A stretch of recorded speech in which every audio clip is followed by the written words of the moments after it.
Hi, everyone. Welcome to our Alumni Pride panel. It's an honor to be here with everyone. I am Adria Pickett. My name is Adria. Oh, I'm not there anymore, Sandy. Okay.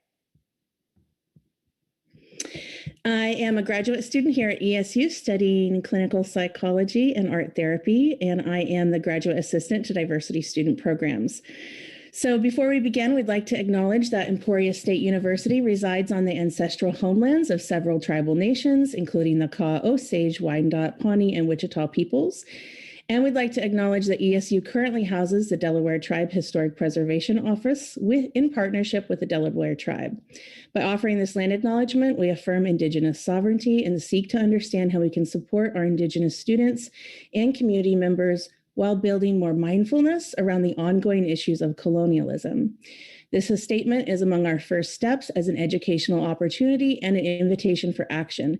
If you're interested in supporting Indigenous sovereignty, please reach out to diversity student programs and consider joining our new Advancing Indigenous Presence initiative. We'll give you some slides at the end of the presentation of how you can reach us. Also, I'd like to just give a slight, take a moment to remember that some of tonight's content might be activating or uncomfortable for some of our viewers. So if you find that you need to take a break at any time, please do to take care of yourself. Tonight's presentation will be recorded, so you can come back to it anytime. And also we'll give you some resources at the end for counseling support. So we have 3 current ESU students who will be conducting the panel tonight. I'd like to introduce them now. And if you each would just wave when I introduce you, then everyone will know who I'm talking about. We have Adia Witherspoon with us. Her pronouns are she, they. Adia is a sophomore at ESU now, currently studying earth science. She likes photography and stormy weather. Good to have you with us, Adia. We also have Alyssa Tolman. Her pronouns are she, her. Alyssa is a junior at ESU studying history. She is planning to go to graduate school in Emporia and get a master's degree in library science. Great to have you with us, Alyssa. We also have Rachel Dahl. Rachel is a second semester graduate student working on a dual Master of Science degree in art therapy counseling and clinical counseling. Rachel says that if gender was water, I'm a desert. Rachel is honored to be here for this very important discussion. So take it away, Mallory. Okay, hello everyone and welcome. So I am Mallory Kochi and I use she, her pronouns. I am the director of the Ethnic and Gender Studies program at ESU, and I also teach in the Department of Interdisciplinary Studies. And so I'm here to introduce our panelists today and give a very brief but definitely not encompassing bio of each one. So if you could also wave, panelists, as I introduce you, to just give a little hello and context and a beautiful face to what I'm saying today, that would be great. So I'm going to start off with Shane Windmeyer. Shane is a best-selling author, LGBTQ campus pioneer, and civil rights champion. He is founder and executive director of Campus Pride and the creator of the Campus Pride Index. Windmeyer is the author of the Advocate College Guide for LGBT students. Windmeyer attended Emporia State University as a first-generation college student and participated in the Upward Bound program for low-income first-generation families. He lives in Charlotte, North Carolina with his husband, Thomas Feldman. So welcome, Shane. Nick Robertson is our next panelist. So Nick works for the TRIO program here at ESU. They have previously worked as the director of the Intercultural Center and Women's Resource Center. Nick's current research focuses on Freire's hope theory, student activism, and centering humanity. So we also extend warm welcomes to Nick. And I might add too that Nick's just an all around really cool human. So next is Paul Hefstedler. So Paul was the editor of the Bulletin, our student newspaper, and active in KSTE-FM campus radio. He has worked as a broadcast journalist in Kansas City and Colorado, as well as in advertising and publishing in San Francisco's Bay Area. He has been an active supporter of the National AIDS Memorial for more than 25 years and has a passion for volunteering. In 2010, he published a humorous memoir of growing up gay in the mid-century heartland.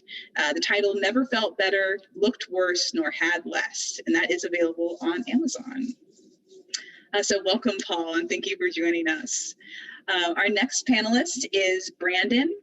So Brandon is a vibrant artist, entertainer, advocate, educator, and local personality. Brandon, known as Deja Brooks, and who is also Miss Gay Kansas of United States 2020, when performing, has made an impressive cultural footprint on Lawrence, Kansas. Despite numerous accomplishments and titles, Brandon's Transformations Charity Gala and Deja's Reading Rainbow at the Lawrence Public Library are the crown jewels. He manages to do all of this while also being the proud parent of a teenage son. So welcome warmly tonight, Brandon. And then next we have Kat Stats. So Kat graduated from ESU with a bachelor's degree in psychology with a minor in ethnic and gender studies, which I'm very proud of, in 2015, and graduated with a master's in clinical psychology in 2018. Kat is currently living in Lawrence with one of their significant others and working in education while she completes her education specialist degree from ESU. Kat is passionate about LGBTQ+ issues, mental health, and childhood trauma, and how we can increase awareness and support both in schools and our society. And I have two more panelists to introduce, so thank you and welcome, Kat. So Spencer King is an alumnus of ESU who graduated in 2014 with two BAs, one in English and one in history, and in 2016 with a master's in history.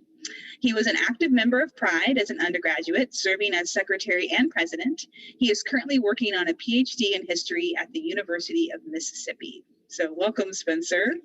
And then lastly, we have Becca Anderson. So Becca graduated from ESU in 2018 with a degree in elementary education and is in her second year as an elementary teacher. She's actually my kiddo's current teacher. And she has a wonderful family that includes her wife, 2 boys, and 3 dogs. So welcome, Becca, and to all of our panelists tonight. That was a lot, so thank you all for sticking with me while we got through all those introductions, but it was great to introduce our wonderful panelists.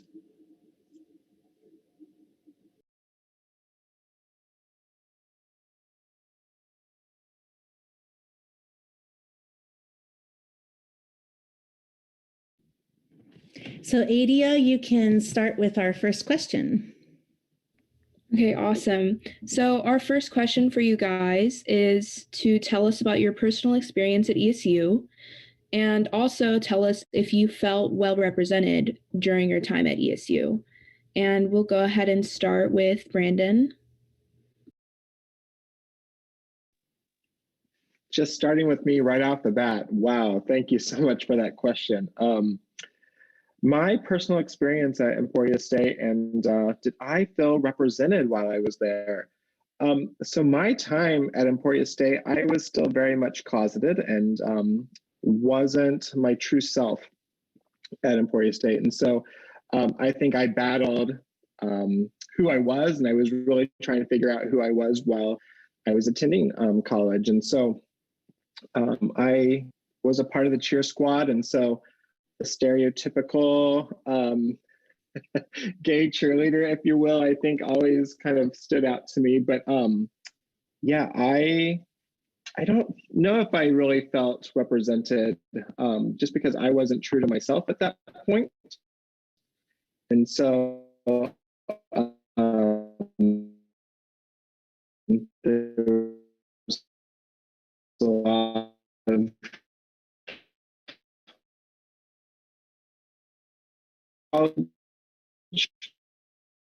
back, I think I agree. So, did I lose everyone?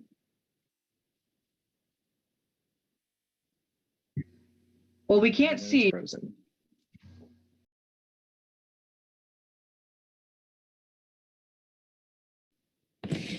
How about while Brandon is pulling their internet together, we move on to another panelist in the meantime? Adia, does that sound good? Yeah, that's okay. We'll move on to Paul. Hi, everyone. My name is Paul Huffstadler.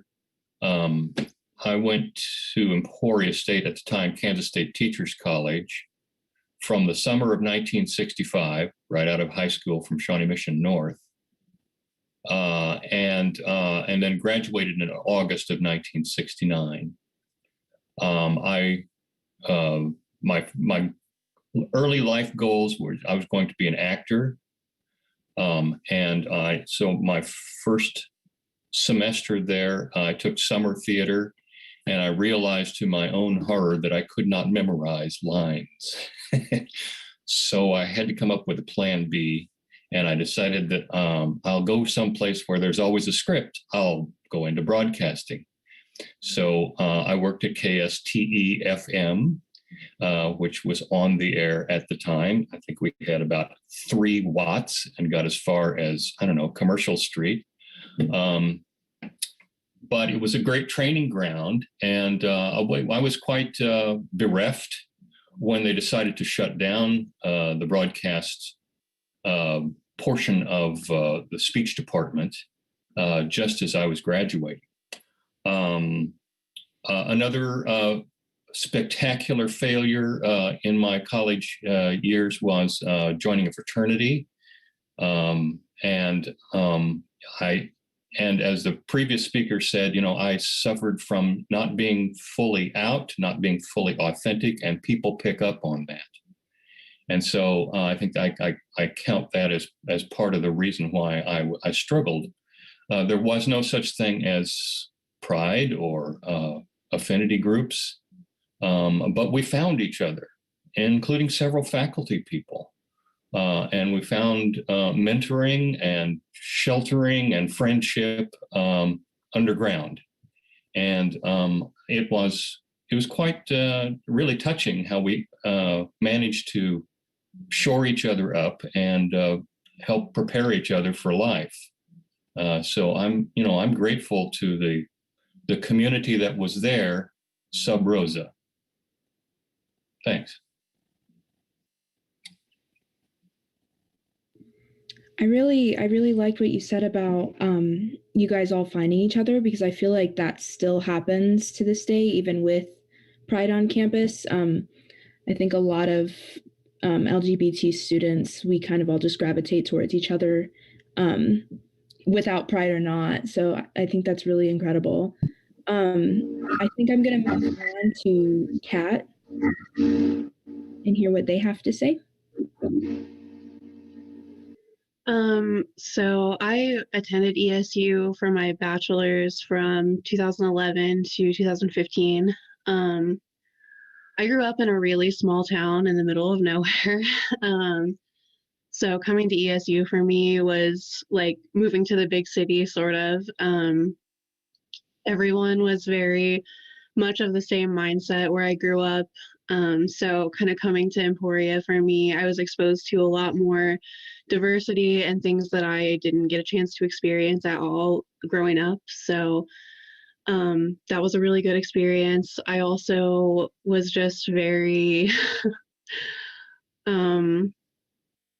not like aware of myself, and I also was very like unsure of like my sexuality and my gender identity and things like that before I came to college and throughout college, honestly. But I do feel like somewhat well represented just because there were a lot more people who thought like me and were interested in things that I was interested in. And so I found friends who I could talk to that I probably wouldn't have been able to make had I stayed in my hometown. So overall, my experience at ESU was really good. That's awesome. I'm really glad to hear that. And I'm glad to hear that college could help you discover yourself a little bit, because that's always a really good thing. So next, I think we'll hear from Shane a little bit. Hello, everyone. My name is Shane. I go by he, they pronouns, and I'm super excited to be here tonight. Thank you to everyone for organizing this. I actually attended Emporia State when I was a high school student as part of Upward Bound. And so for 2 or 3 summers, it seems like 3 probably. I would come to Emporia State during the summers and I would love it. It was the best experience ever to be a high school student and to take college classes and enjoy the theater program, which I was all about summer theater, and to get to see the shows for free. So that was my introduction to college. And as a first generation college student, that was vitally important to me because I didn't know how to go to college, or, I was deeply passionate about higher education, but Emporia State really provided me that flower pot to really grow in. I wouldn't say I felt represented as I started to come out. I did actually come out my sophomore year at Emporia State. I was a member of a fraternity, Phi Delta Theta, and it was my brothers, their brotherhood, that allowed me to really come out and to grow as an individual. So much so that I wrote a book about it when I graduated. It's called Out on Fraternity Row, and I dedicated it to my fraternity brothers and to Emporia State. Not necessarily for giving me resources or helping institutionalized support, because back in the early 90s, there really wasn't any support in Emporia State other than a student group that, students did. Brian Jackson, amazing alumnus, was really critical in my coming out experience. And it was the students that were really doing all the work. The administration didn't stand in the way. They were very supportive, but there really wasn't that institutional, need or commitment that we see today. I think most campuses today want to be LGBTQ friendly. It's just about how do they do it. And Emporia State back then really didn't even know what is LGBTQ friendly, right? We were still talking about gay stuff. But I came out on campus. It was by far one of the most liberating experiences, but it was also very frightening because I didn't know what to do. I was very involved. I started the Native American Student Association as someone who is part of the Iowa tribe in Kansas and Nebraska. And I started, I was very involved with GLARE, which was the Gay Lesbian Alliance for Resource and Education. I was involved with student government. I was definitely that gay overachiever who, wanted to be to prove myself with my sexuality. And there's a great book, if you all don't know about it, it's called The Best Little Boy in the World. And one of my fraternity brothers actually gave that to me when I came out to him. And it was very much a story of at least my life of trying to kind of prove that I was still a good person when I came out at Emporia State. But it was the people, I think, that I remembered at Emporia State, the faculty and staff, my fellow students, my fraternity brothers, that really made it welcoming for me and allowed me to grow. Our group, GLARE back then, we went actually to the March on Washington together. And that was my big coming out. Is the March on Washington was in DC. It was in 1993. And what was it, 6, 7 queer people in DC on a field trip. And we got to experience queerness together. And that was amazing. So I look back very fondly at Emporia State, and I am deeply committed to the experience for today's college students. And if it wasn't for Emporia State, I would not be doing the work I'm doing today. I founded an organization called Campus Pride. I gave back to the union. There's actually a Campus Pride Center there, a room that myself and my good friend, my fraternity brother, Roger Heineken, helped fund. I just believe in the campus. And, I really attribute my book and all the success that I've been able to help other students on campuses to Emporia State. So I'm super happy to be here. That's really incredible to hear. And I know a lot of students on our campus are so grateful for you just for helping trailblaze and creating pride and creating resources for all of us. We really appreciate the work that you did when you were at ESU. So thank you. So the next person that I will hear from is Spencer.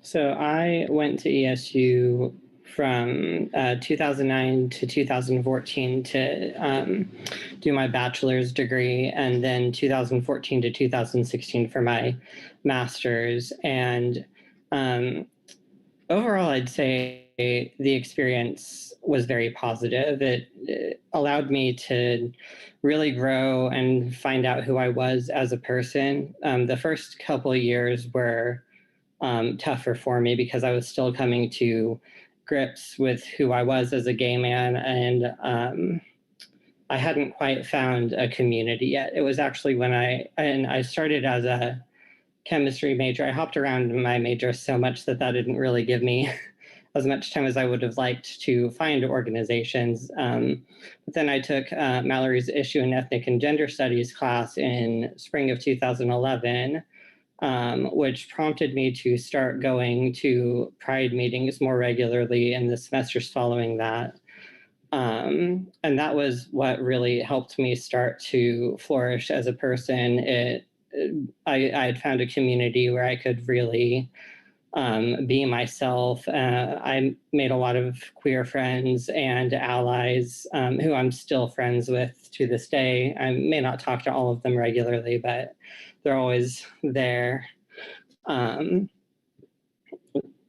Sorry, I lost my train of thought. So I didn't feel very well represented maybe at the start of my college career. I certainly didn't feel like I could come out to my fraternity brothers early on, but after joining Pride, I realized that there were more queer people, not just in the student population, but like queer teachers, and realized the representation was there, and just very much started to feel more confident in myself, started figuring out what I wanted in my life, and knew that I had a community around me that could help me figure things out and help me keep pushing myself forward. That's awesome. And I'm really glad to hear that, at least for a little bit here at Emporia, you were able to be yourself and find a good community, because that's important. I think that's an important part of college in general, is just finding your group of people that you can just be true with. Before moving on to someone new, I do want to move back to Brandon and just make sure that he doesn't have anything more he wants to say. I know he got caught off earlier. So Brandon, do you have anything you want to add before I add someone new? No, I'm so sorry about that. I'm not quite for sure. Technology, right? Technology. Right. No, it's okay. I just want to make sure. Yeah, I appreciate that. Thank you. Awesome. So I'll go ahead and move on to Nick and hear what they have to say. Thank you. So I had a pretty intense time at Emporia, specifically my first year. So my grandpa died like July before I went to Emporia. I was there from 01 to 06 as an undergrad and got my bachelor's in English. And so that kind of had me thinking about my sexuality, thinking about like my faith and things. I was raised as Southern Baptist on my dad's side and Catholic on my mother's side. So it was a really intense time. And actually my freshman year was the September 11th with the towers. And I very much remember going to my Comp 2 like honors class and us just sitting there and watching the TV and watching what was happening. And so that happened on September 11th, 2001. 2 days later, on September 13th of 2001, I actually, after like dealing a lot with coming to terms with my sexuality, I lived in Abigail Morris, and I actually attempted suicide. And so my RA came to do a wellness check on me because some of my friends felt like I was not acting normal, I guess. And so he found me passed out and called campus police. And so I was thankfully able to survive that. But that was kind of my coming out. I came out in my suicide note to say I was sorry for being gay, basically. And so when I came back to campus, the support that the institution gave me was saying, hey, there's this Pride group on campus, you might want to talk to them. Also, in order to come back and live in the dorms, you need to see a therapist. However, we don't have any therapists here at ESU that are queer affirming, not LGBTQ, but not even like allies. So you need to drive to Topeka every month for a meeting with a therapist in order to live on campus. And assumed that as a first generation low income student, I had the ability to get to Topeka and make these appointments. So for me, it really didn't feel like institutional support, but I did find Pride, and honestly, Pride saved my life, those people in there. And it also geared me towards the work that I'm doing in my life and kind of why I got the master's I got and why I do the work that I do. And so Pride has a very special place in my heart, and the folks that were in it, I'm still very close to. But even institutionally with Pride, we had an advisor who didn't receive tenure. And from his perspective, it was because he was the advisor of Pride, and most of his publications were around like queer men in Germany. And so he ended up leaving the institution, and it was really hard for us to find an advisor. All of the queer faculty that were kind of on the down low queer were like, we're not tenured, we're not going to advise you, we don't know what that means for us. So we ended up having an ally as our advisor, which was great, but it also, again, kind of spoke to what Shane and some other people spoke to, that there was a community and we supported ourselves as students and we created our family that we needed, and we got through it, right, with that grit and resilience. But it was really student driven, and that institutional support just wasn't there when I was here. And so I strive, as working at coming back to ESU as of like a year ago, I strive to like think of how institutionally we can change that, because I definitely have a personal connection of supporting those students. Well, I just want to say I'm really proud of you for finishing and getting through that. You know, you made lemonade out of lemons, for real. And I'm really proud of you. And I'm also really grateful because, you know, you do a lot of good work for our campus and you're really changing things for us. And so on behalf of a lot of students, we're really thankful for you. And so last but not least, I want to ask Becca and see what they have to say. First of all, Nick, so glad you're still with us, because wow, what an impactful statement that is. So thank you for feeling safe enough to share that. As far as my time with ESU, I am definitely non-traditional. I probably started in 2004 after I graduated high school. And, you know, went for a little bit and then stopped, and then went for a little bit and then stopped, had a couple of kids, and then came back to finish up my elementary education degree. When prior to coming back for that last little stint, I'm straight, I'm in a relationship, you know, like, and it took, you know, a late bloomer, you know, to really sit down and reflect and figure myself out. So by the time I came back, you know, at that time I was a single mom of 2 kids that were, I mean, they're young kids, elementary school and preschool at that time.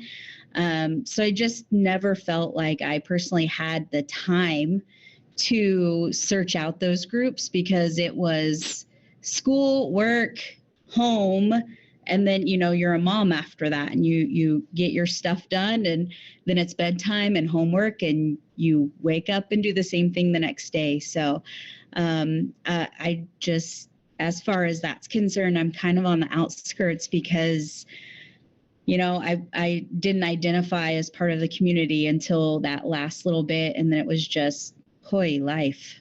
So.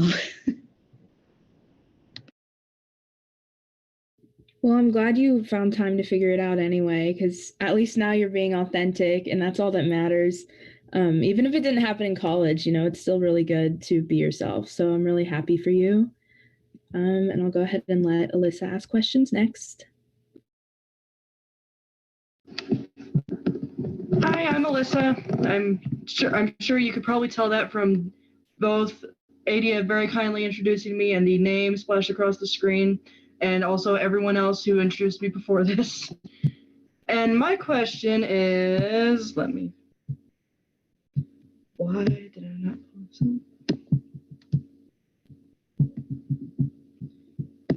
Here, I promise it's here. I just need to find it. If this computer will cooperate with me. Okay. Here, my question is about what's one piece of advice you would give to current students about ESU campus life, community, and family support? And I think I'd like to ask to hear from Paul first.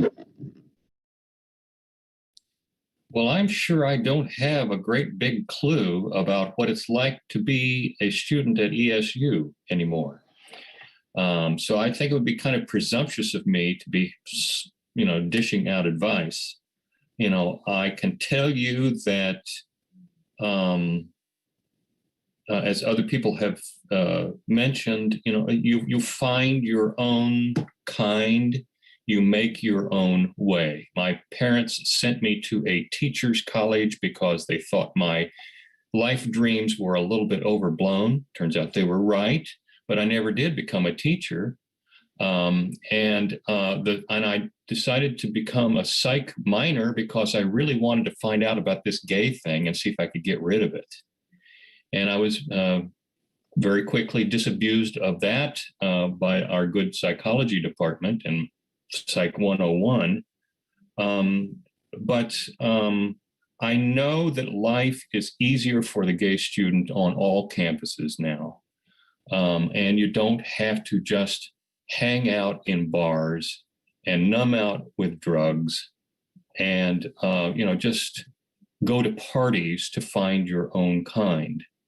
And that is sensational. It smooths things out a lot, I'm sure. And I think if you see a life preserver, you should reach for it. And whatever that looks like to you. And follow your own good sense and instincts.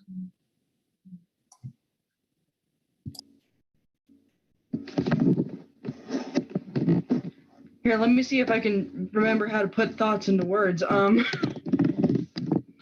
was very good, really impactful advice. I really appreciate your perspective as someone who dealt with a lot of issues that I haven't had to face because people like you worked so hard to make the environment around LGBT plus people the way it is now.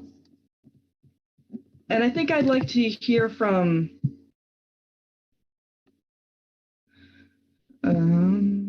Kat next.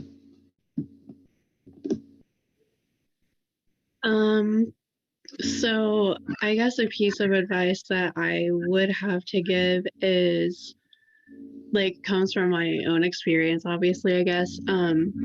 Like I said, I grew up kind of in a very everything is the same, everyone is the same sort of place, with not very much exposure to anybody who's different from me.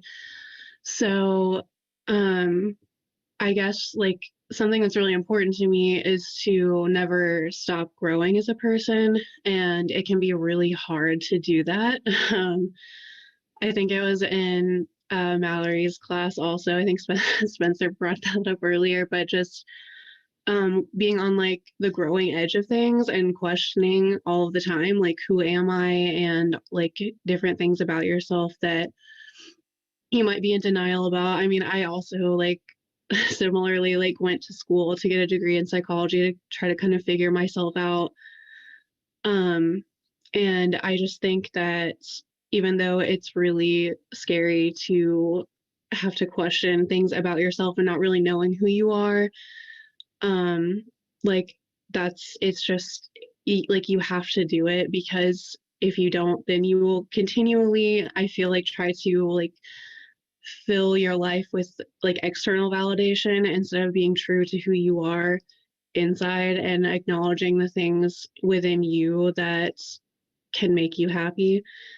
I just in my experience, I feel I spent a long time kind of trying to make other people happy and trying to live for other people so that I was approved of and I had friends and security, and I kind of got it from some negative places earlier in my young adult life.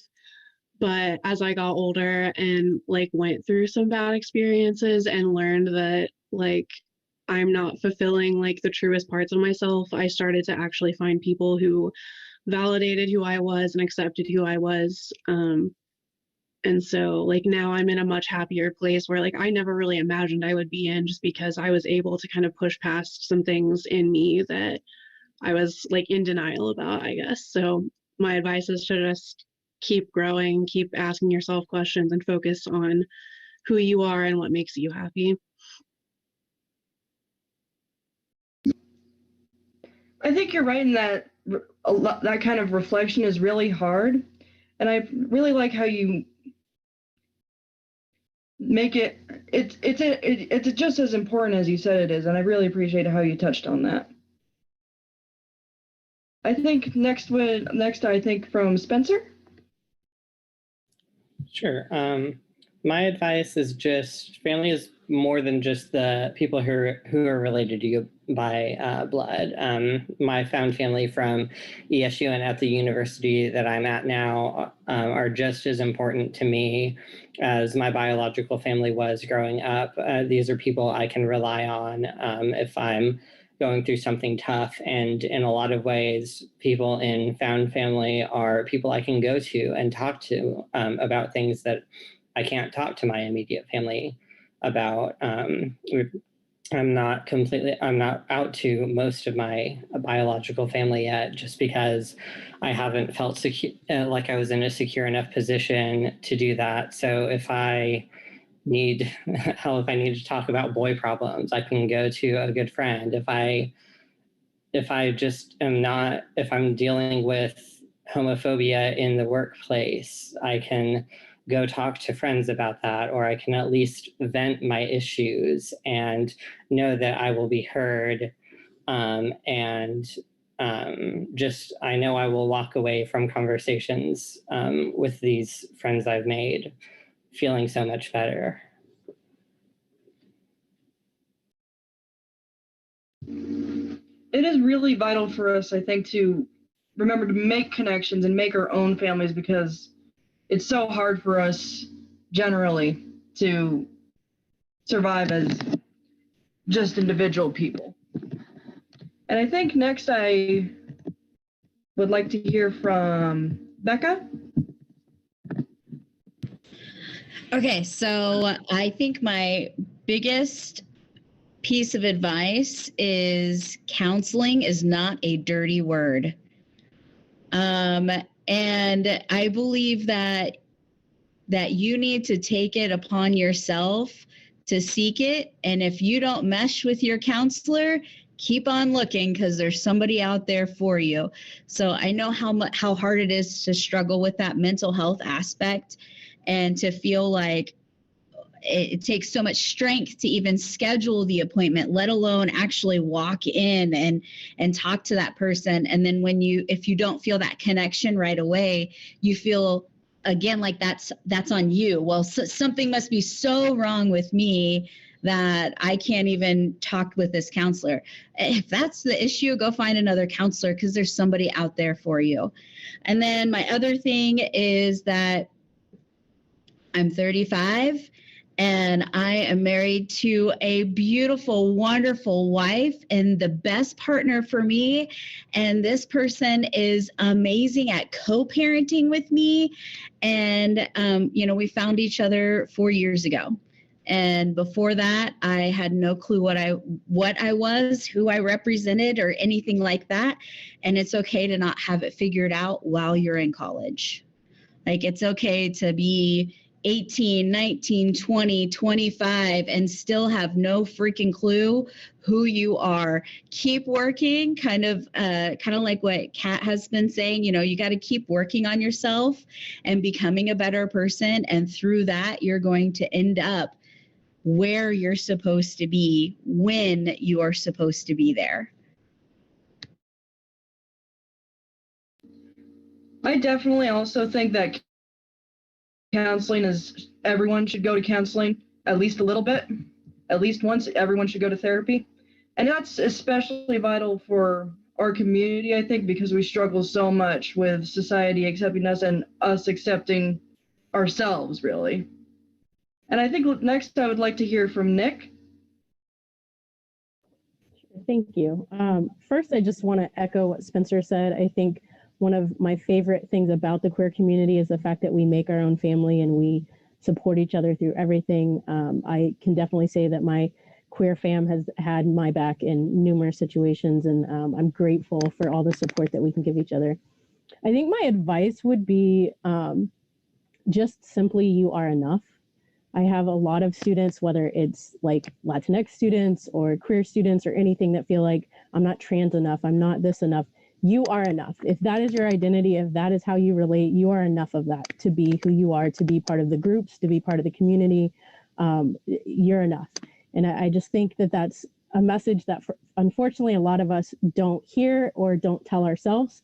But you are enough of anything if that's who you are. So don't police your own identity. Just be it, be authentic, and you belong in our community. It's really vital to remember to be true to ourselves and just remember that we deserve to exist as a human being, no matter what anyone else says. And I think next, I'd like to hear from Brandon. Thank you so much.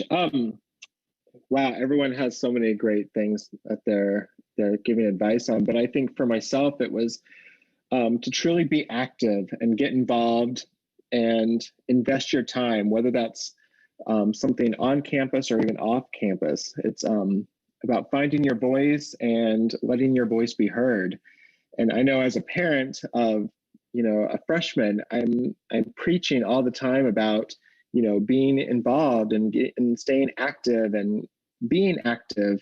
I know it's high school, but it's the same for college. And I wish that I would have, I was active in college, but I wish I had someone, kind of just telling me that and showing me, what's out there for me to be active with and to let my voice be heard. And so I really think that just, like I said, finding your voice and getting involved is the best advice that I could give.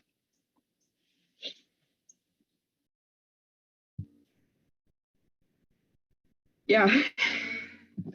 It's so vital to go out and do things, because you can't really connect to the world around you if you just stay in one place and don't do things. That seems like a very basic understanding, but I feel like we forget that a lot. And then, of course, Shane?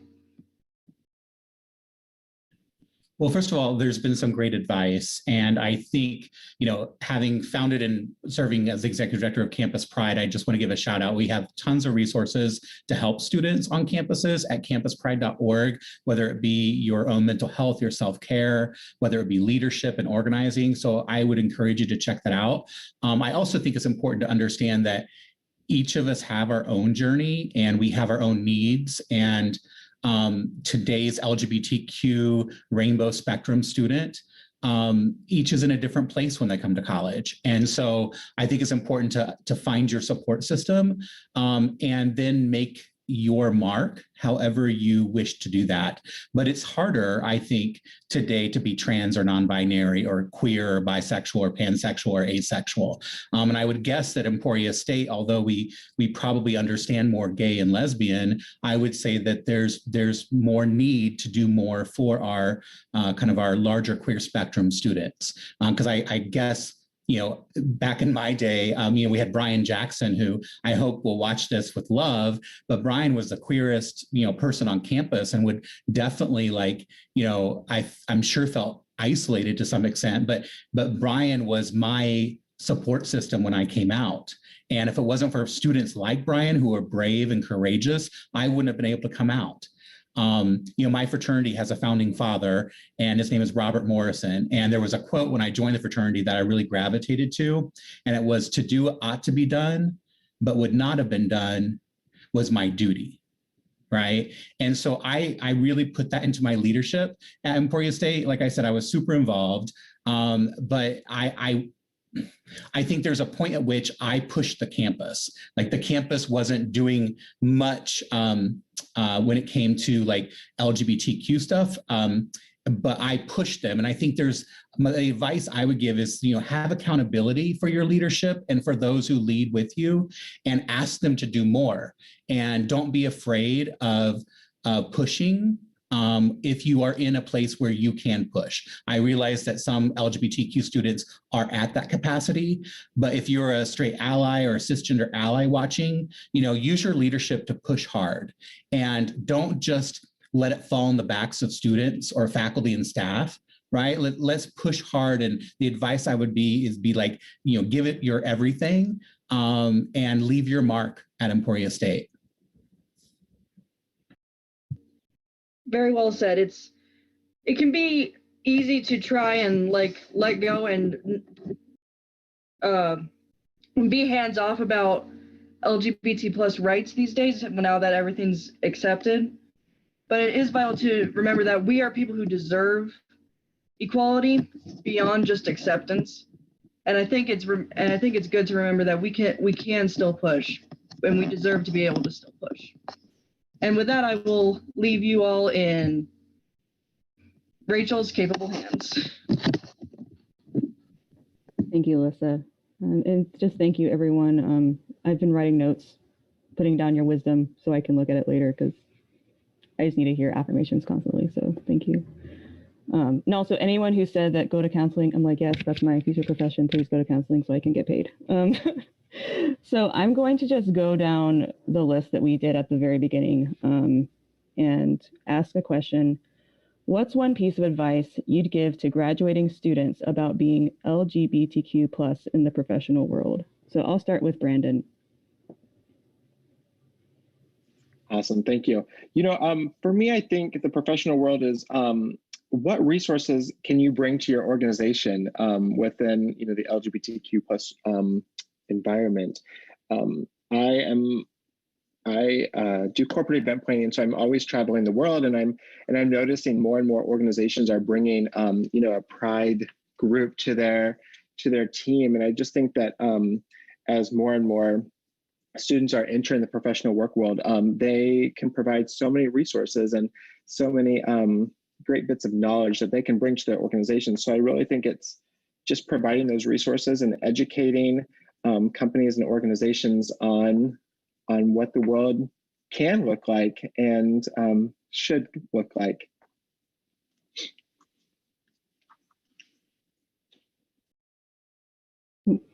Thank you. I'm sorry, I have to stay aware of when I'm muted or not. Yeah, I think education is the key, or part of the key. Let me go down to Paul. If I had advice for people entering the job market right now, I would say it's an entirely different time, and you are free to be authentic in most cases and brave. And by being brave, you inspire others and draw them up with you and give them permission to pursue what needs to be made more fair and balanced in our workplaces. This is a great time to be out and in business or teaching. A lot of the roadblocks have been removed, and we have a lot to teach. We've been leading from the rear for generations, and we have inspiring lives, and that tide will raise all boats.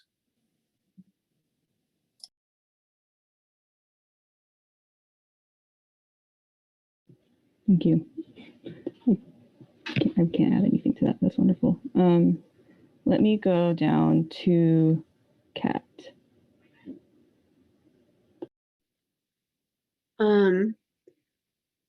First, I do kind of agree too, just like that it is, even in my perception, things are different now than they were even for me back in like 2011, and perceiving like other queer people who, were out in the professional world,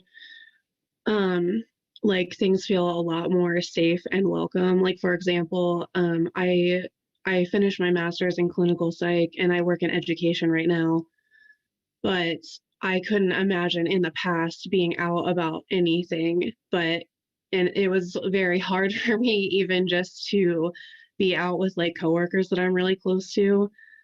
And finally just being like, yes, I'm bisexual, this is my girlfriend, and like taking my girlfriend with me to like a coworker dinner thing, like that was such a big deal. But it was only really a big deal to me because all of my coworkers were very welcoming and accepting of everything. I think that it's just things are a lot different now, and so don't be afraid to be yourself. especially on like kind of the clinical side of things. As a therapist, if you are a psych major, you want to be a psychologist, it is like a very good thing that you could do to be out as a therapist, because there are so many clients who would specifically want to work with you just because you understand something about them that other therapists might not understand. So don't be afraid, and just be authentic, because it's worth it. Thank you, Kat, and I agree, it's completely worth it.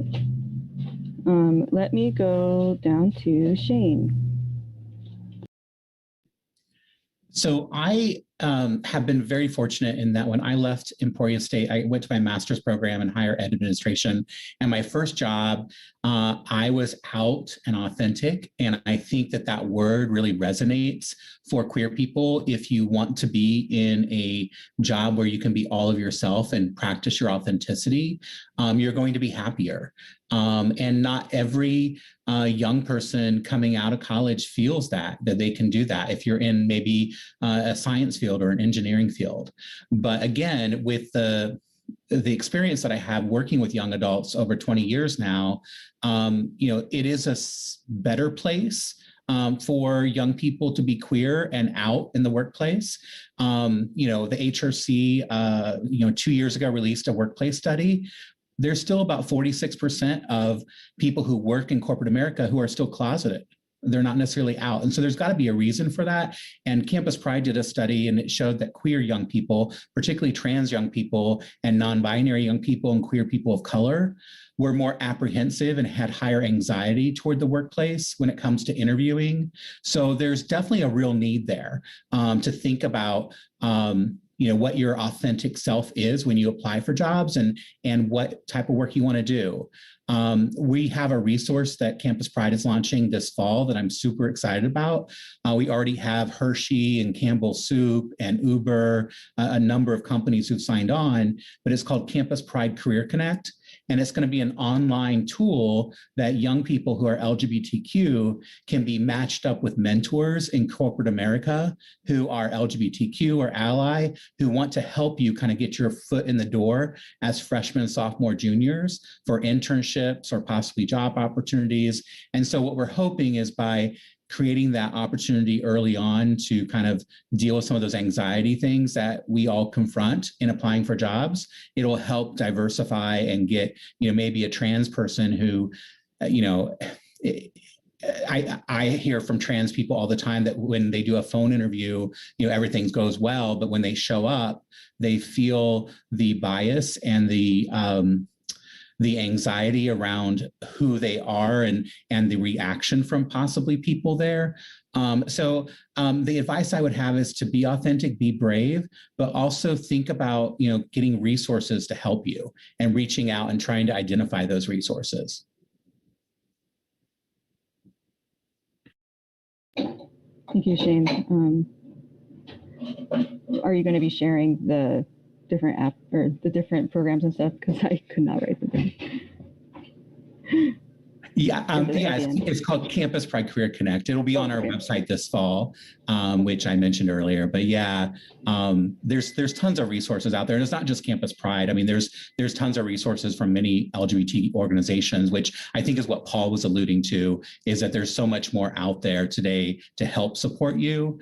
But I would argue it's not perfect in any means or easier for people to get jobs, particularly trans people or non-binary people. Okay, thank you very much. We will go on to Spencer. So as a PhD student, particularly, I kind of feel like I have one foot in the door as a student and one foot in the professional world. So this was an interesting question for me to think about. And I think my piece of advice basically just bounces off what Kat and Shane said. You deserve to feel comfortable in your own skin in your workplace.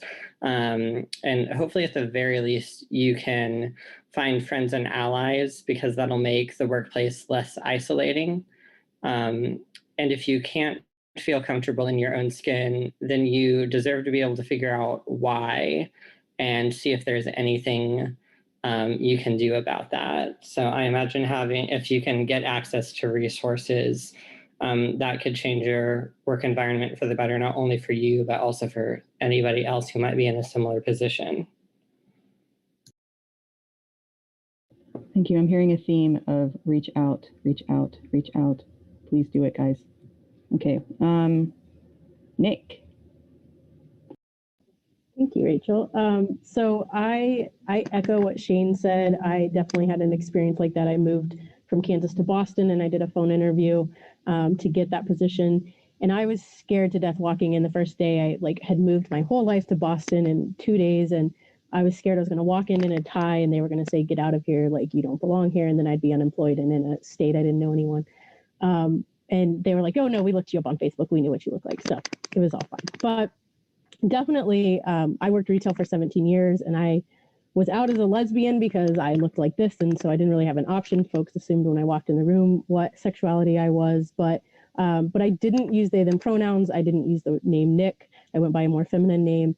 And for me, until I got into higher ed, I didn't feel comfortable kind of being that because I didn't know in retail how far I would be able to move up and those types of things.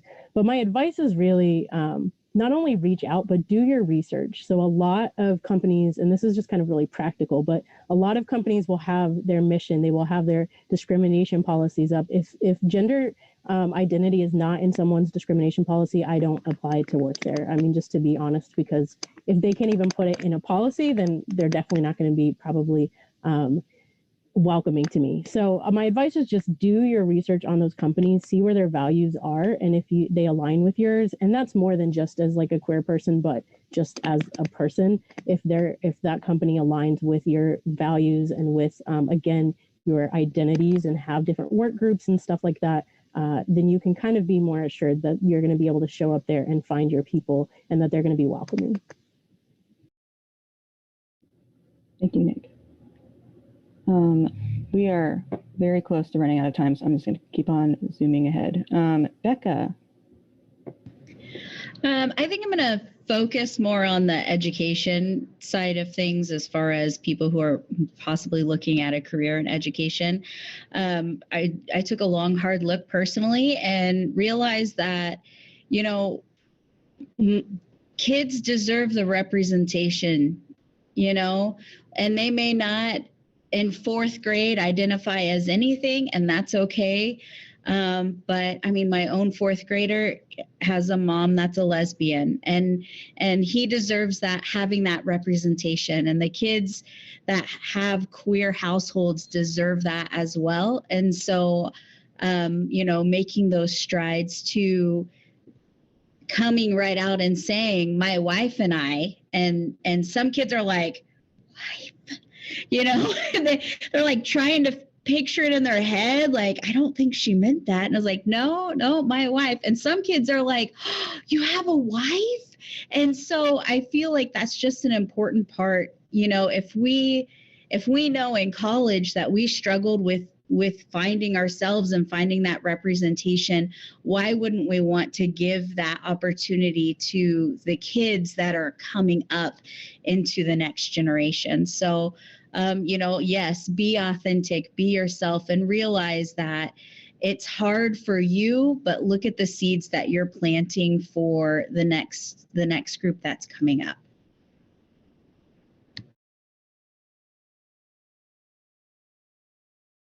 Thank you. I had to type that down. Thank you.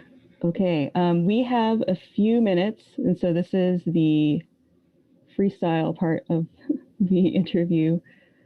Are there any other things that any of you would like to share with us before we close? We have 5 minutes.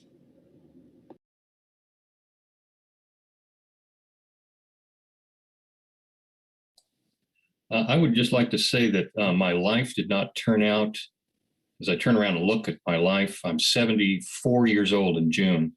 As I turn around and look at where I was headed when I was in school, this does not look like what I had in mind. The truth is, it's better. And that slogan that went around a few years ago, it gets better, is so very on point. you know, I've been with my husband for 14 years. 15 years ago, neither one of us could have imagined being married. And, you know, we were able to get married in 2013. And in 2014, I recommended another gay man who I met at church who went to Emporia State and recommended he be most distinguished alum at Emporia State. And that was the first year that they had one gay man and one lesbian honored in just that way. And we flew to Emporia to see this first time I'd been back to my alma mater. And I believe Spencer was there, possibly even Shane. But that was so completely out of our imagination at that time. So I'm happy to see when people keep innovating and are always willing students trying to pivot and do the next indicated thing. It really is a great life if you can be flexible in that way. So, Paul, I have to say, I find it so inspiring hearing your story as somebody who came to Emporia State in the 60s, right? And, you know, as somebody who came in the 90s, one of the things I think that I want to commit to as an alum is making sure we share our history as a campus and talk about our stories and the narratives. There was a person who we honored in the 90s. His name was Howard Moses. Howard Moses was an out gay man, and he was the first presidential appointee who was gay, who went to Emporia State, and we honored Howard. And we have so much queer history at Emporia State University. Amongst our alumni, amongst the theater program, amongst all the disciplines, the Teachers College. I think, you know, for the future of our young people, talk to the people who are on the campus, learn the stories, learn what happened. You know, back in 1990, 91, we passed sexual orientation as part of the non-discrimination statement. That happened right as I started school there, right? And it was the beginning of something really special. And you can make your campus however special you want it for hopefully the people that follow you, and keep improving that.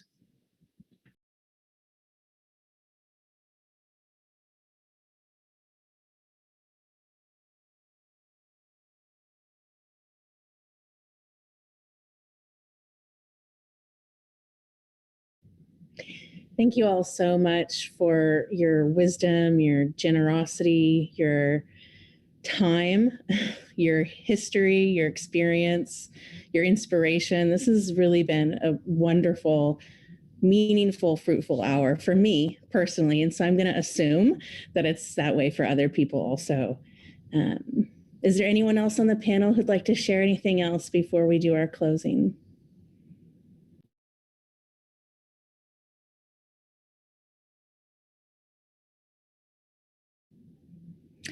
Well, again, thank you so much. I think that it would be wonderful to continue to have these conversations. So if you're out there and you are an alumni and you want to be on the panel next time, feel free to reach out to us. I think we're going to share some slides now to give you some resources. But before we share the slides, I just want to say again to the panelists, thank you for being out, being proud, taking time to be those things with us. Sharing your knowledge is so fruitful and really, really meaningful. And Paul has to share his graduation photo. That's so great, Paul. 1969. It's awesome. Yeah, that's really wonderful. I love that picture. We got to preview it earlier before the official event, y'all. So we got the first dig, but that's wonderful. So I am going to share some slides with everyone to talk about some resources for kind of further learning and education, whether you are an alum or you are a current student or a community member just watching. And before we dig into it, I also want to express my gratitude to ESU's Alumni Association for their help in connecting us with some of the alumni and also providing some swag support, which is always welcomed. And so we really appreciate that, particularly Jose Feliciano, who was really instrumental in kind of putting this together.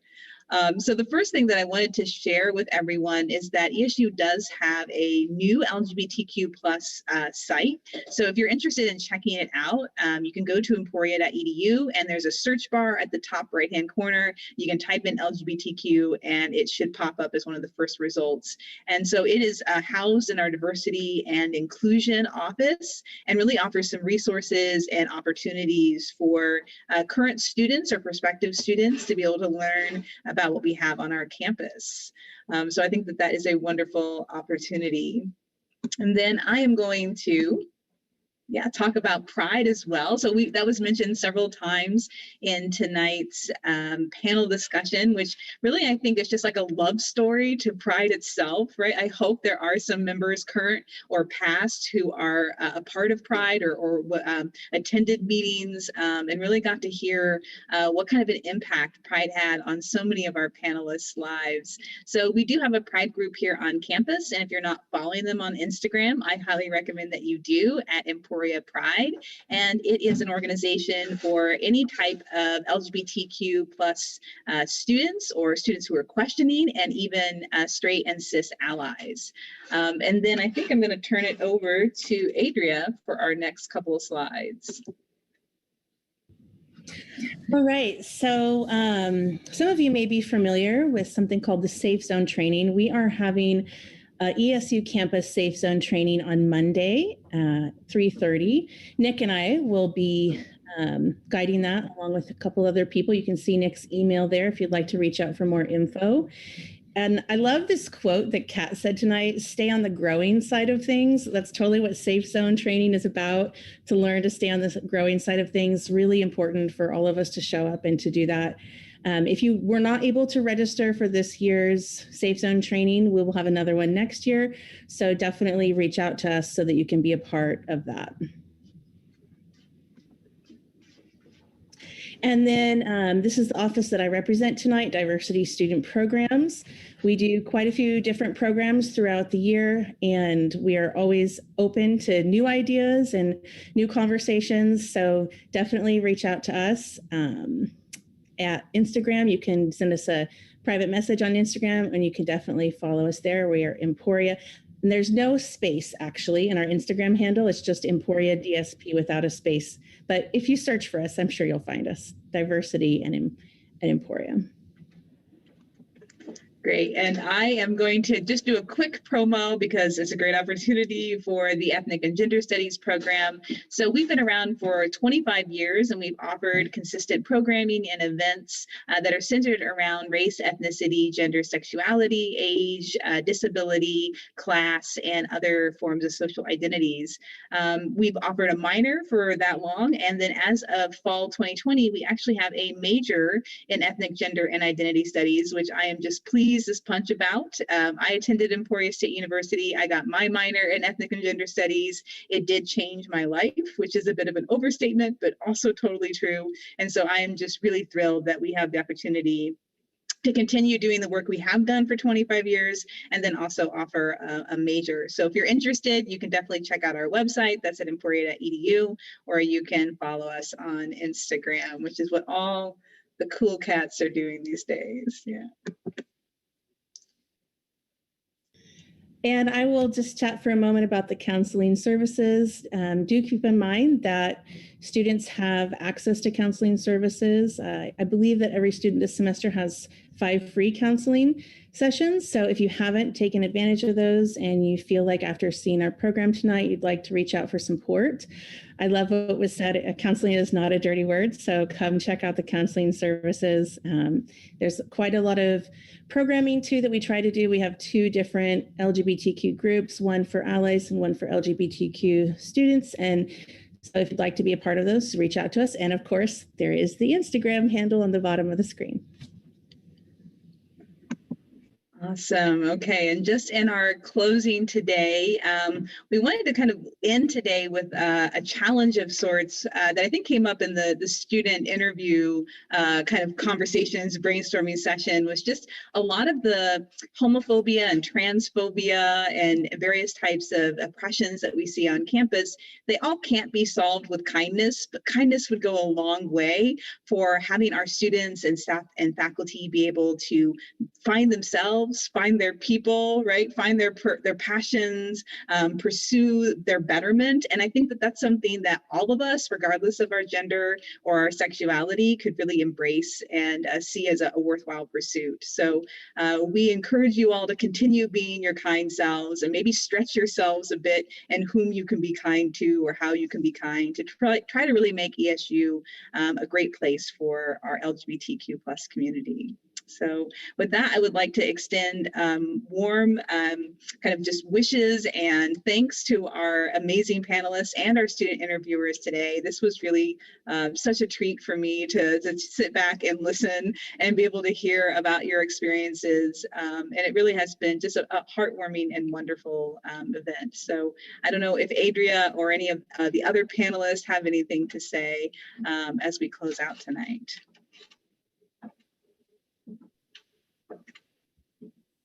If not, you can hear the creaky floor above me because I live in a 100-year-old house. And so if you hear any, that's what that is, y'all. It's someone upstairs just circling. Well, thank you all. Thank you all for being here. And thank you everyone who tuned in tonight or who's watching this later. It's an important conversation that needs to be happening all the time. So let's keep it going and keep lighting those fires. Thank you all for being here.